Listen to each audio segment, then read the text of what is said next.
Assalamualaikum warahmatullahi wabarakatuh. Perkenalkan, nama saya Devi Alexander. Saya lahir di Desa Bais 8 Mei 1999 dan saya sekarang berumur 24 tahun.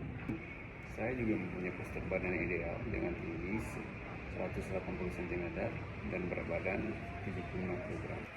Saya seorang fresh graduate pendidikan ekonomi Universitas Negeri Padang dengan IPK 3,22. Selama perkuliahan saya aktif mengikuti beberapa organisasi guna memperbanyak wawasan, pengetahuan, pengalaman serta menambah sertifikasi untuk saya ke depan. Dan selain saya aktif juga dalam berorganisasi, saya juga mempunyai beberapa pencapaian selama saya kuliah. Di antaranya saya bergabung di dalam Ikatan Uda UNP 2019. Uda UNP sendiri adalah ambasador bagi Universitas Negeri Padang itu sendiri, dan setelah saya bergabung, kami bertugas menyambut beberapa tamu UNP baik di dalam negeri maupun luar negeri seperti dosen internasional ataupun mahasiswa yang dari luar negeri dalam beberapa acara yang diadakan oleh Universitas Negeri Padang itu sendiri. Dan selain itu juga saya mempunyai pencapaian, saya pernah menjadi duta persahabatan Fakultas FUNP pada tahun 2018. Kira-kira tugas dan pekerjaannya sama dengan UDA UNP itu sendiri, tapi ruang lingkupnya itu lebih kecil, hanya mencakup fakultas saja.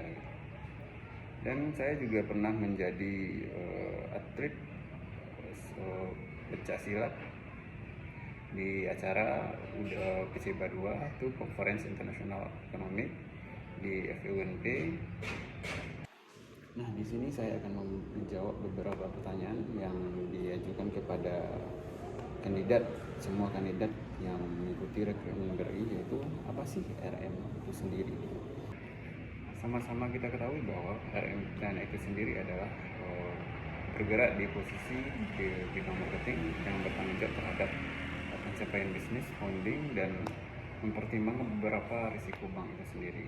Karena sama-sama kita ketahui bahwa tugas dari RM Dana dan Transaksi BRI itu sendiri adalah memasarkan produk kredit komersial atau reta dan mampu membuat profit kredit maksimal termasuk finansial perusahaan, dan memastikan semua proses kredit dari perusahaan itu sesuai dengan SOP dan sesuai dengan aturan kebijakan dari BI ataupun OJK, serta menjalin hubungan baik dengan nasabah untuk memperluas jaringan dan memperluas rekan-rekan bisnis. Saya akan menjawab pertanyaan kedua dari rekruter, apa itu kelebihan dan kekurangan dari produk BRI. Sama-sama kita ketahui bahwa produk BRI ini sendiri dan BRI itu sendiri sudah tersebar di seluruh wilayah Indonesia dan hampir seluruh wilayah Indonesia. Dan BRI juga memberikan beberapa jenis produk, yaitu mulai dari Britama, Simpades, dan lain-lain sebagainya. Dan kelebihan ketiga itu dimiliki BRI adalah BRI sudah memberikan layanan digital kepada pengguna, baik itu yang contohnya seperti Brimo.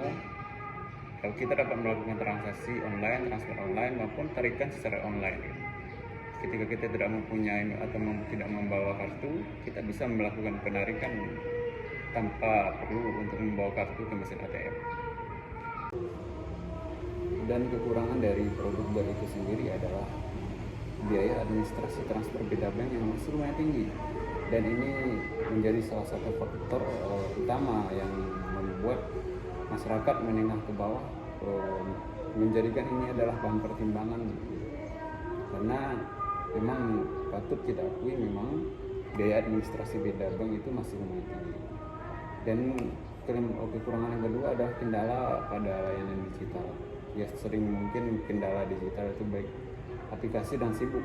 Bahkan ada aplikasi di Brimo kita sering menjumpai kendala itu susah masuk gitu, sehingga ketika kita perlu cepat untuk melakukan transfer atau melakukan transaksi jadi terganggu. Mungkin ini perlu diperbaiki nanti, di aplikasi digitalnya perlu diperbaiki lagi. Dan strategi mencapai target dana saya yang diberikan perusahaan adalah, kita sama-sama tahu bahwa BRI ini pasarnya adalah dari kota-kota kecil, bahkan banyak dari wilayah pelosok pelosok mana banyak yang membutuhkan sebenarnya dari produk bar ini sendiri, tapi mereka tidak menemukan pasarnya. Jadi kita sebagai produsen, maka kita yang mendatangi langsung bersosialisasi dan mengasih profit kepada mereka supaya mereka tertarik untuk bergabung dan membeli produk-produk dana dari yang kita tawarkan kepada mereka. Dan untuk mencapai target marketing, saya lebih memilih mengelola 10 nasabah dengan berbagai aspek bisnis yang berbeda. Karena baik dalam hal apapun tentunya tidak cukup dengan satu cara, maka kita perlu melakukan banyak cara dan banyak strategi. Dan nanti bola kita pilih-pilih strategi apa nih yang paling bagus. Nanti kalau kita sudah ketemu strategi paling bagus, baru itu mungkin efisien untuk digunakan. Yaitu kita bisa fokus dalam satu strategi pemasaran. Tapi selagi strategi itu belum ketemu, saya lebih memilih mengelola 10 karyawan dengan strategi yang berbeda-beda.